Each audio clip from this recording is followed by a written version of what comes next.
ফাইজলামি করতে আসছেন, আমি করতে আসি নাই, তাই আপনার কাছে আমি খারাপ। 2-3 ঘন্টা করতে পারে না এই সরা শুরুতে একটা সিন শেষ হওয়ার পর একটান গাঁজা দিবে। সিগারেট তো ওই মেয়েটাও খাইছে, উনিও সিগারেট খায়, আমিও সিগারেট খাই। আমার সিগারেটকে তার গাঁজা মনে হইলো, তার সিগারেটকে সিগারেট। এরপর আরেকটা গাঁজা খাবে, এরপর আরেকটা সিন করবে। উনিও সিগারেট খায়, আমিও সিগারেট খাই। আমার সিগারেটকে তার গাঁজা মনে হইলো, তার সিগারেটকে সিগারেট। এরপর আরেকটা গাঁজা খাবে, এরপর আরেকটা সিন করবে। আমি কি খাইছি গাঁজা? মানে আমি কি তোমাদের টাকা দিয়ে কথাটা বলাচ্ছি? কি খবর তোমাদের?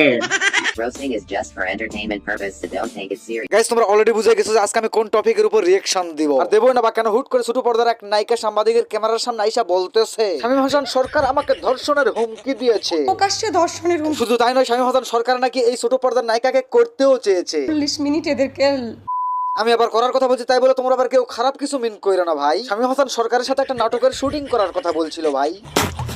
আর বিশ্বাস কর গাইস, এই ছোট পর্দার নায়িকা যখন তার উন্নয়নের কথাগুলো কান্না করে করে বলতেছিল, আমার চোখের পানি আর লাখের পানি আমি একটুও বের হতে দেইনি। গাইস, তোমরা আবার এদিকে আমাকে পাশা নেন নিষ্ঠুর ভাবেও না। আমিও একটা মানুষ, আমারও একটা নরম মন আছে। আমিও মানুষকে ভালোবাসি, মানুষের দুঃখে আমার মনটাও কাঁদে, বাট এই মেয়েটার ক্ষেত্রে কিংবা আমার মনটা কাঁদেনি। আর কথা কমে না করছি।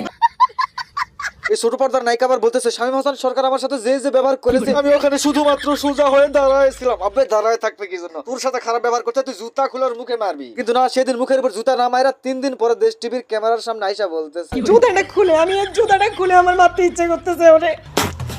আর আমার তো মনটা চাচা তোমার হাত থেকে জুতাটা কেড়ে নিয়ে ফেসবুক কোম্পানির কর্মচারীদের গালে মারতে। কারণ এত সুন্দর একটা অভিনয় করেছো দেশ টিভির সাংবাদিকের ক্যামেরার সামনে, তারপরও এখন পর্যন্ত ভাইরাল করেনি ফেসবুকের কর্মচারীরা তোমার ওই এত সুন্দর অভিনয়ের ভিডিওটারে। আমি অ্যাক্টিং করতেছি না। হ্যাঁ, আপা কিন্তু অ্যাক্টিং আর অভিনয় করে নাই, আপার সাথে হয়ে যাওয়া অন্যায়ের প্রতিবাদ করতেছে। আর আপার প্রতিবাদ করার ভাষাগুলো হচ্ছে এরকম। সে তো পারে না আমার সাথে এইভাবে ব্যবহার করতে। আমি তার ফ্যামিলি মেম্বার না, আমি তার বউ না, আমি তার বোনও না, তাহলে সে কেন আমার সাথে এইভাবে এই ভাষাগুলো ব্যবহার করবে?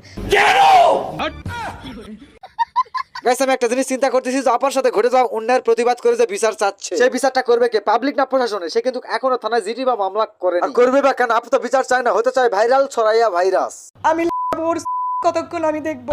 আরে শামীম হাসান ভাই, তুমি এতটা খারাপ? এরকম একটা ফুলের মতন পবিত্র মেয়েকে তুমি লাগাইতে চাইছো? আরে শামীম হাসান ভাই, I love you. Sorry, I hate you বলতে গিয়ে আই লাভ ইউ বলে ফেলছি। আচ্ছা যাও, আই লাভ ইউ। একটান গাঁজা দিবে, এরপরে সিন করবে। ওহো, বিষয়টা আমি কেবল বুঝতে পারলাম। শামীম হাসান শুটিং সেটে গিয়ে গাঁজা খাওয়া টাক টুনটুনি গরম হয়ে গেছে। টুনটুনি ঠান্ডা করার জন্য করতে চাইছে, করতে না দেওয়ার কারণে ঝগড়া হয়েছে। ওহো, আমার তো একটা ভুল হয়ে গেছে। এদিকে তো শামীম হাসান বলতেছে গাঁজাই খায়নি সে। আমি কি খাইছি গাঁজা?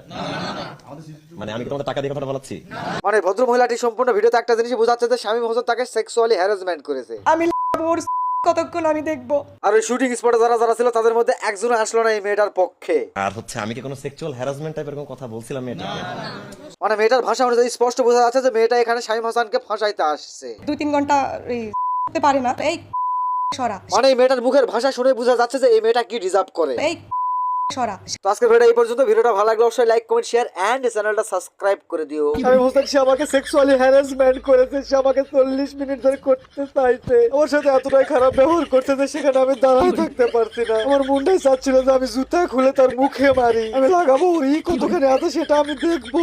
আমার এটাও বলছে যে 2 থেকে 3 ঘন্টা করতে পারো না, সেসব মেয়েদেরকে কেন নিয়ে আসো? আমি এর বিচার চাই।